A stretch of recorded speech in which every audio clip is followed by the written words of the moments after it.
Salut, bienvenue sur Lambdaman. Pour cette première vidéo de 2021, j'ai un peu peur de te souhaiter une bonne année vu celle que nous venons de passer. Alors je te souhaite qu'elle soit au moins meilleure que la précédente.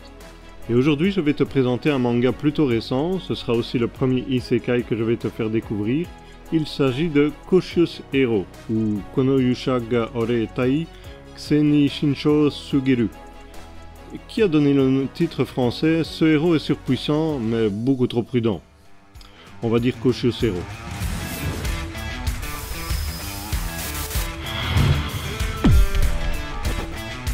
J'imagine que si tu ne connais pas ce genre, tu te demandes ce qu'est un isekai. Eh bien, c'est une histoire qui va se baser sur un monde, généralement le nôtre, et où ensuite un ou plusieurs protagonistes vont être transférés, invoqués, réincarnés, ou une autre méthode du genre, dans un autre monde. C'est un genre très prisé des mangaka car il ouvre énormément de possibilités.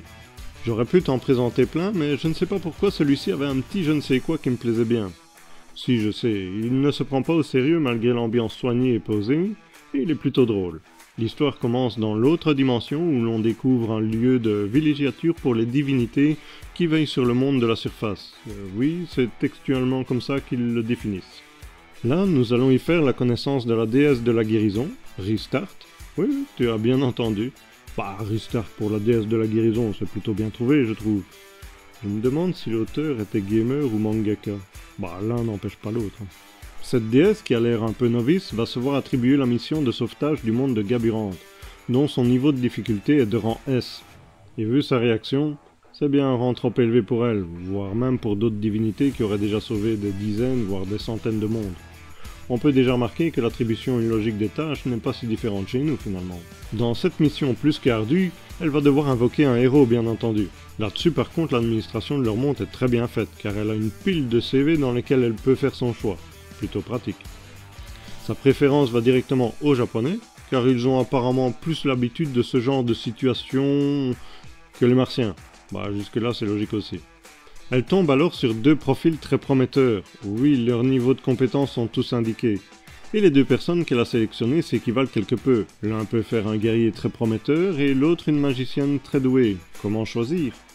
Énervée par cette décision à prendre, elle va tout envoyer en l'air, mais une feuille, qu'elle aura loupée, je présume, va lui tomber littéralement sur le visage et retenir du coup toute son attention. Le descriptif du héros qu'elle tient entre ses mains est largement supérieur aux deux autres. Même avec les deux premiers réunis, ce dernier dépasse encore leurs compétences. Bon bah ça sert plus à rien d'hésiter alors. Elle va tout de suite partir pour la salle d'invocation pour faire venir ce héros du nom de Seiya. Non, pas celui-là. Seiya Ryuguin, Seiya. Dès son arrivée, elle remarque comme il est beau. Il dépasse le 1m80, comme moi. Il a les cheveux noirs et soyeux. C'est un japonais aussi, la plupart ont les cheveux noirs, une teinture et hop, c'est pareil. Bref, après lui avoir expliqué les raisons de son transfert dans cette dimension et ayant tout écouté sans rien dire, il ouvre enfin la bouche pour déclarer que son interlocutrice est trop louche et bizarre. Sérieux ? Bon, soit elle va essayer de l'amadouer en lui faisant miroiter ses avantages, mais là encore il va la contrarier et n'en faire qu'à sa tête. Mais après quelques mises au point, elle va ouvrir le portail pour enfin se rendre à Gaburante et il refuse. Oui, il veut pas y aller car il veut pouvoir se préparer malgré ses stats hors normes. Et le voilà son plus gros souci, ce grain de sable dans l'engrenage. Elle avait négligé un tout petit détail sur sa fiche. Derrière l'encadré caractère, il était inscrit « excessivement prudent ». Et ce petit détail va développer l'histoire de façon très surprenante, mais très amusante. Sa première rencontre avec son premier monstre va d'ailleurs valoir le coup d'œil. Franchement, ce manga est une bouffée de fraîcheur. J'ai lu les deux premiers tomes très rapidement avec grand plaisir. Ils sont édités chez Doki Doki et j'attends la suite avec impatience, dont le tome 3 devrait sortir début février. C'est un manga réalisé par Koyuki basé sur un light novel de Light Tuchii et illustré par Saori Toyota. Pour ceux qui ne savent pas, un light novel est un roman japonais un peu différent des romans classiques car il s'adresse à un public de jeunes adultes et sont souvent faits de paragraphes plus courts, composés de dialogues et d'illustrations. Koyuki en a donc fait une très bonne adaptation en manga et un anime a également été adapté, mais j'ai une préférence pour le manga pour plusieurs raisons. L'anime semble dessiné très grossièrement comparé au manga où le graphisme est plutôt bon et l'ambiance sérieuse du manga rend les gags vraiment amusants. Tandis que dans l'anime, tout est tout le temps exagéré et rendu enfantin, du coup les gags passent nettement moins bien. Mais j'ai bien aimé la petite référence à Terminator pour l'arrivée du héros.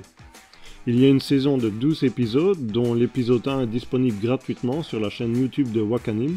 Je te mets le tout en description, comme d'habitude, en espérant que ça reste disponible. Ce sont les studios White Fox qui l'ont réalisé, donc peut-être que la suite va en valoir la peine, car ils ont quand même réalisé de bons animes comme Steingate, Akame ga Kill ou encore Goblin Slayer. Voilà, j'espère que j'ai pu te faire découvrir ce manga, ou au moins t'en donner un petit aperçu. Si la vidéo t'a plu, n'oublie pas le pouce en l'air, donne tes impressions en commentaire, abonne-toi pour ne pas louper les prochaines sorties, et tu peux aussi partager cette vidéo pour faire connaître ce manga, et la chaîne par la même occasion. Merci beaucoup à toi, et sur ce, prends soin de toi, salut!